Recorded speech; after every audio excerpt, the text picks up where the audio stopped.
So imagine you're an island.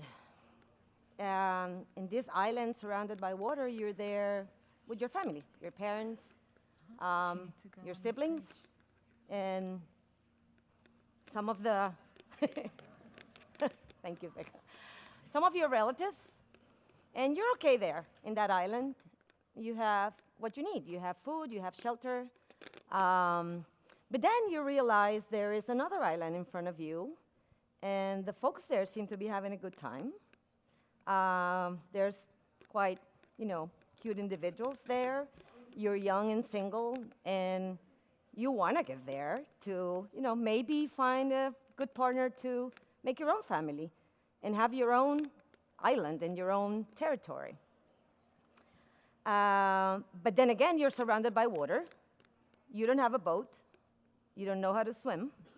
And you don't dare get into the water because there's hungry creatures there that might want to have you for lunch or dinner.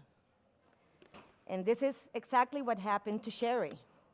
Sherry was a beautiful cotton-top tamarin female that was born in one of the families we study in the wild of the cotton-top tamarins. She was born in the home of Tamara and Ray, and she grew very healthy with her siblings in her home territory within the forest. However, when she became a juvenile, Sherry was basically kicked out of her family. She was very shy, so she had a lot of trouble leaving her family.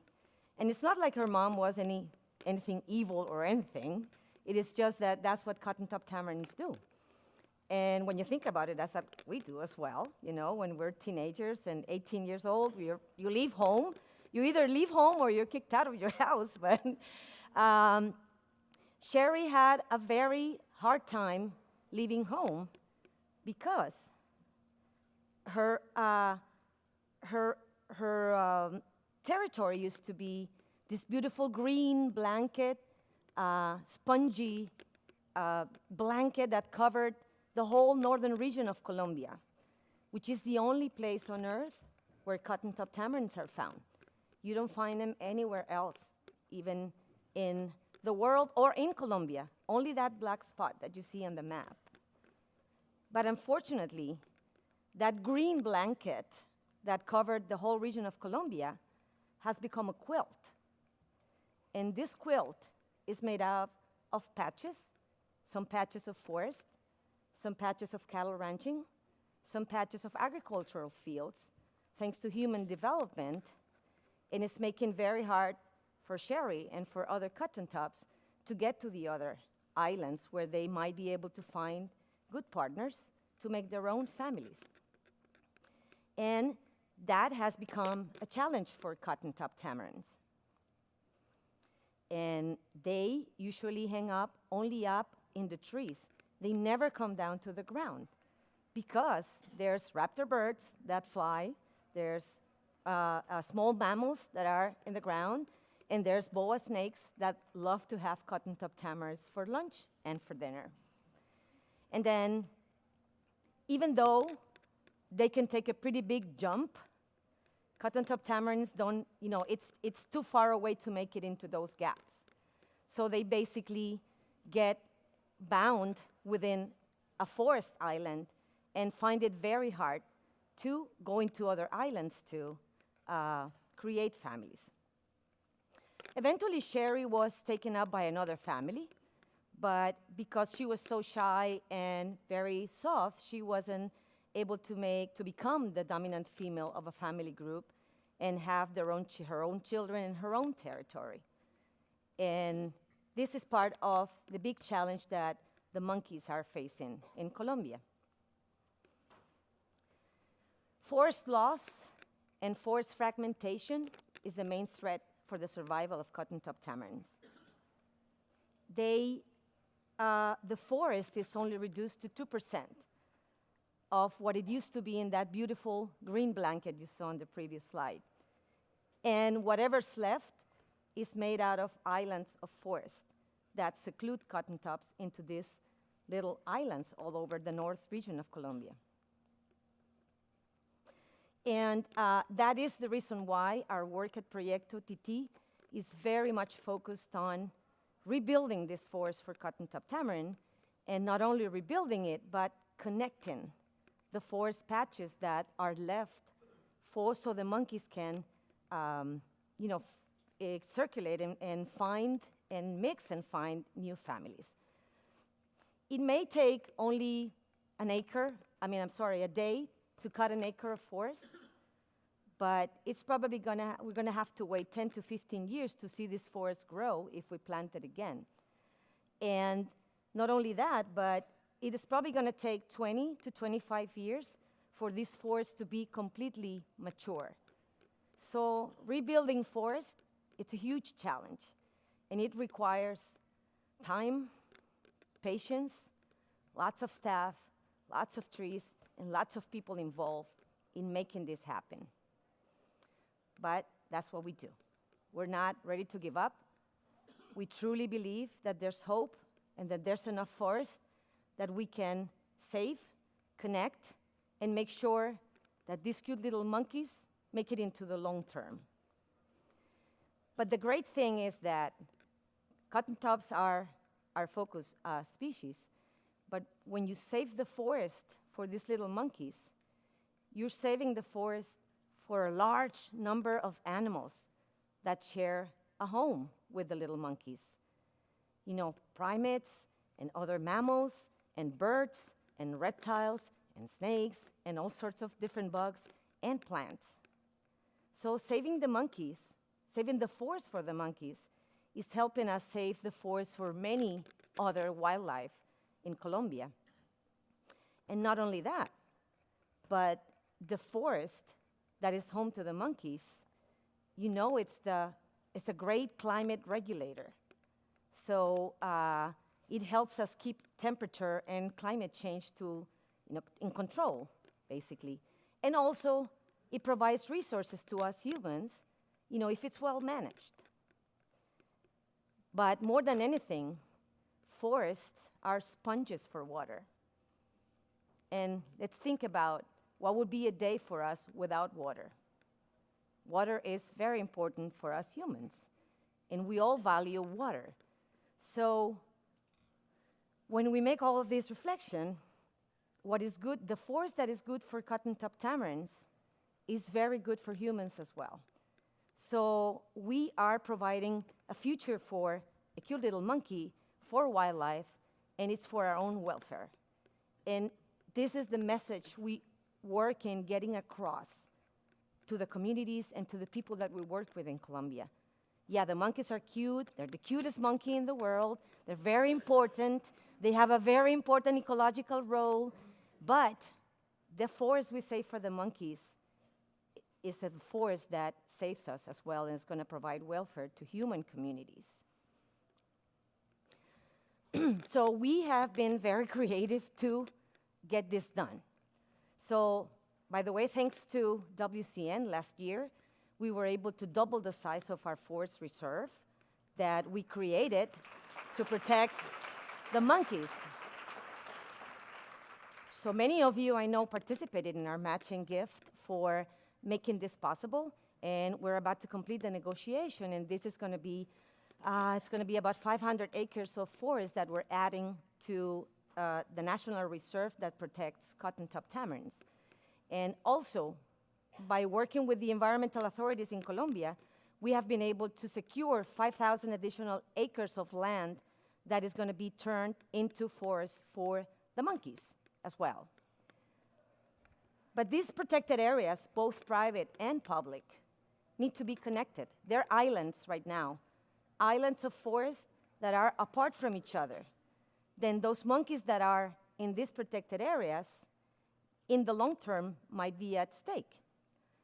So these red lines that you see on the map is part of our plan to get these forest islands connected in between, and be able to secure that these monkeys like Sherry, can move around as they need to find new families and to find new territories. But when you analyze this map here, in between these protected areas, we have farmers. we have people that own land, and we have people that work the land for cattle ranching or for agriculture. And we would love to be able to buy the whole thing, and just protect it for the monkeys, for wildlife, for people, but it's probably unrealistic. So this is why our approach to farmers is like Mr. Alberto here, is like, okay, well, why don't we work together through conservation agreements, which is what we're proposing them. So these are people that have owned the land, but usually don't have resources to invest to increase their productivity. So we make a deal with them, basically, and we call it a conservation agreement. So we help them increase the productivity on their land. So we give them seeds, we give them hens, we give them fruit trees, and by that they, produce more for their own, food and for selling. And in turn, they set aside part of their land for connecting these forest patches. So we work with Mr. Alberto and his neighbors, and then we connect one piece with another, and then we make big corridors that are looking to connect these forest patches. And we at Proyecto Tití have been studying cotton tops for almost 30 years. We know a lot about monkeys, we know a lot about what they eat, and all of that knowledge now we can put into practice by understanding what is it that they eat. We know what trees they feed from, we know what trees they sleep on, and we know we have enough information that we can try to replicate this forest and try to rebuild this forest for the monkeys. So that's what we're doing, exactly. We're waiting for the trees that they use for food and for shelter, and as soon as the seeds come out, we collect seeds from local sources, we plant them on our community nursery, and we work with the farmers to care for these little seedlings, and as soon as they're above 1 foot, right, 30 centimeters, then we go ahead and plant them in these corridor areas. And these corridor areas are fenced with our worldwide famous Titi posts, which are posts made with recycled plastic that is collected from the local communities and turned into fence posts that avoid having to cut trees to make fences when we're trying to save forest. So we come in the rainy season and we plant all these trees that we grow in the nursery that are all very valuable for cotton top tamarins. And we watch them grow, we monitor their growth with the help of the farmers, and we keep track of a big sample of those trees that are growing in the forest to give a home to cotton top tamarins for this. And again, this is no easy task. We're going to have to be very patient. We're going to have to do a lot of field work monitoring these trees, and we're going to have to wait at least 10 years for these trees to grow and monitor cotton tops using this. But we're starting to see progress on that. Now, all of this effort wouldn't be worth if we don't have communities committed to conserving this forest and conserving these protected areas. So I'm going to turn it over to Johanna, and she's going to tell you how we're doing this with our local communities.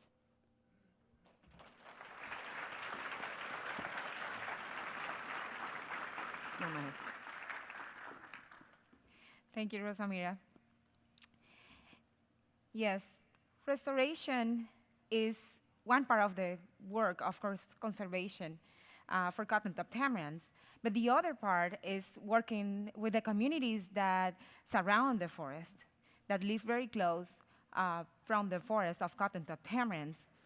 And working with people is what, passionate me, because I am a psychologist and I love working with people, and I truly believe that this is an important part to reduce their impact, their current impact and the future impact on that forest that we are trying to restore. Living very close to the forest means everything for them, because it's where they grow their things they eat, where they collect the water they need. And, for these farmers from San Juan, they need to get some papayas or some kilos of yuca and walk for 1 or 2 hours to sell them in the main town.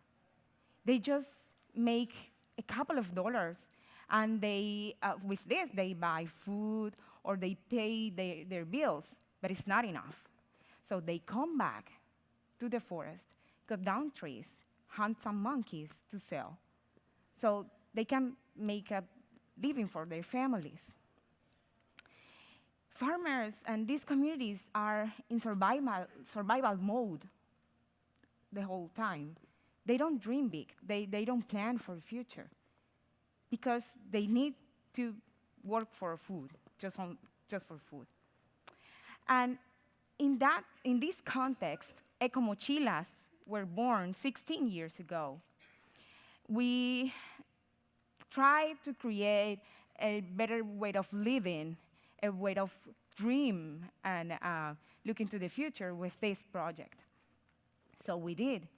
Look the shapes, the colors, and the patterns of these ecomochilas 16 years ago. Well, they evolved. Now they are not only selling ecomochilas, but also these beautiful plush toys. And by the way, if you haven't stopped by to our table, you need to go, because we have little Titi Santas for selling. They are going to be great in your Christmas tree. But they went beyond that. They improved the shapes, the patterns, and colors of these ecomochilas, as you can see. They are working hard with designers in the cities to put them on shelves, and they sell very well all over the country. But behind each ecomochila, there is a story of a powerful woman, a story of a family, of somebody that is making more than survive with these ecomochilas. And let me tell you some of these stories. I can't tell them all, but this one I love. This is Keren. Keren is Angelica's daughter. Angelica is one of the first artisans that started the project 16 years ago, when Keren was just 6 years old. The first 6 years of her life, she couldn't be with her mom because her mom had to work in Cartagena cleaning houses, and they just allowed to come back to visit Keren for 1 or 2 weekends per month. So the first 6 years of her life, she couldn't be with her mom. But now Keren and Angelica are artisans. They are not away from home anymore because now they can make a living of the camochilas. And you know what is Keren doing there? It's a diaper bag for a special client that is also pregnant. As you can see, Keren is pregnant now, and she's about to have her baby in 2 weeks. So with the money of this diaper bag, she's going to be able to buy what she needs for her baby. And this is Angelica, Keren's mom. In this picture, she is showing off the washing machine, and this is a huge thing for her, because if you only have money for food and paying bills, you can purchase these kind of things.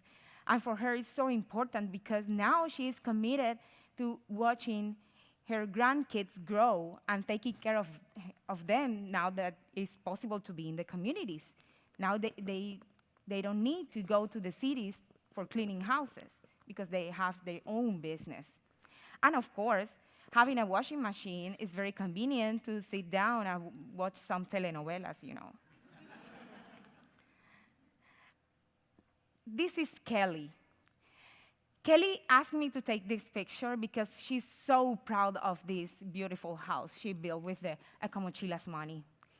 Everybody in the house is so happy to be here. Even the little puppies, as you can see, all of them are thrilled to have a nice place to live.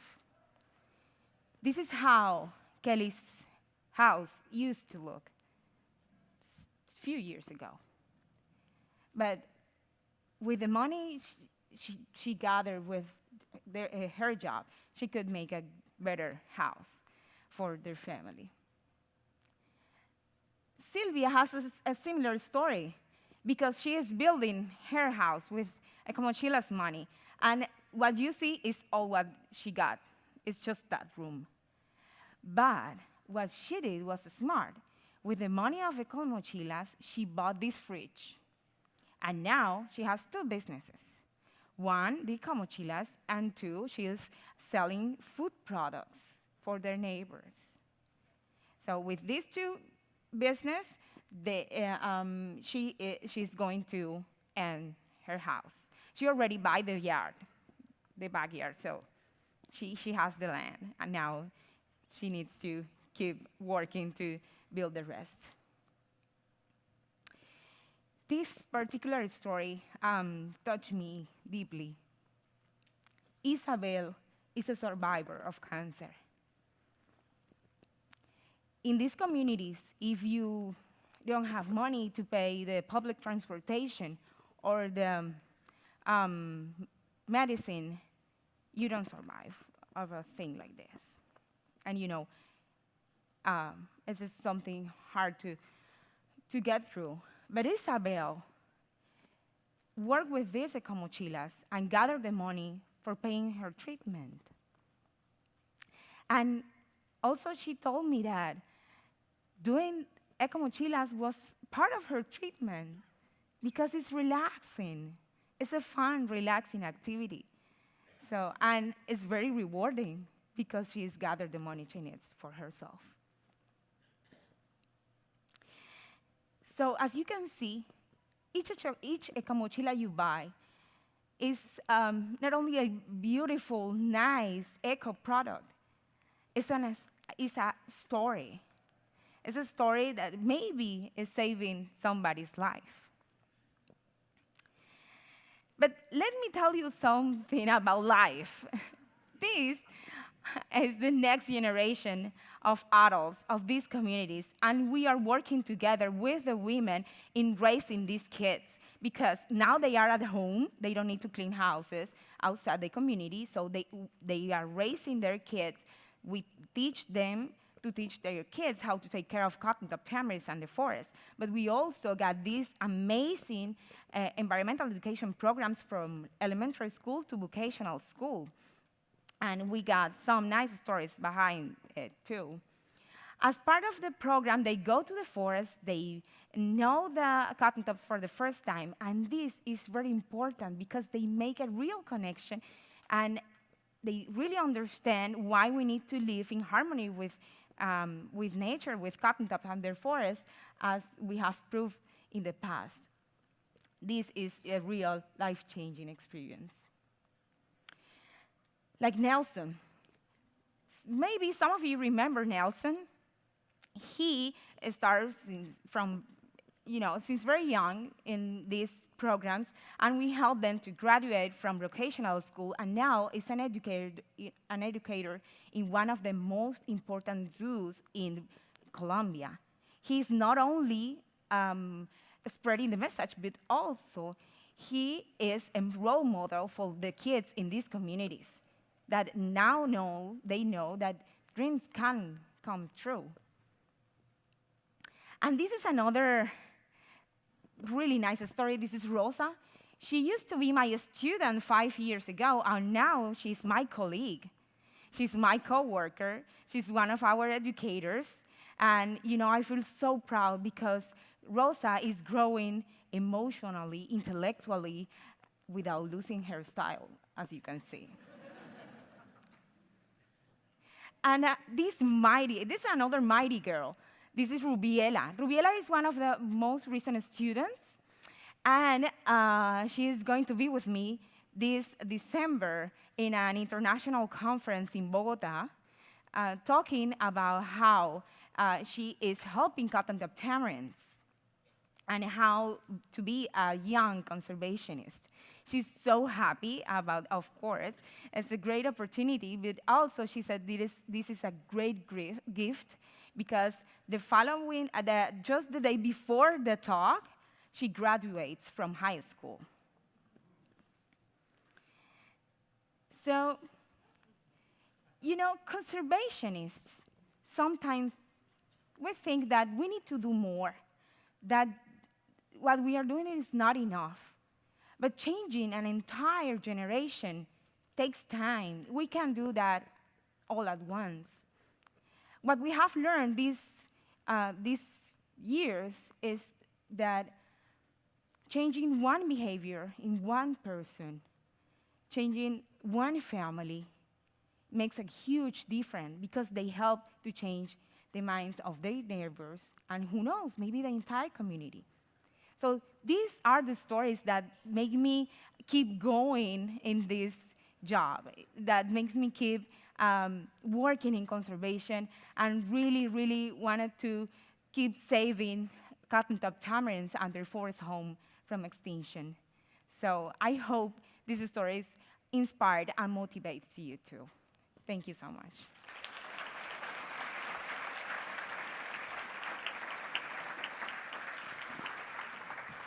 Just one closing line.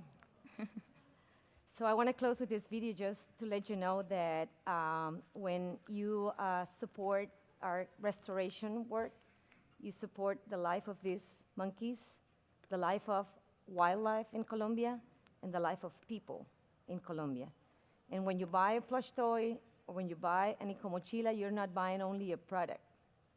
You're helping somebody make a living. You're supporting an opportunity to get involved in conservation and to make a decent living for human welfare.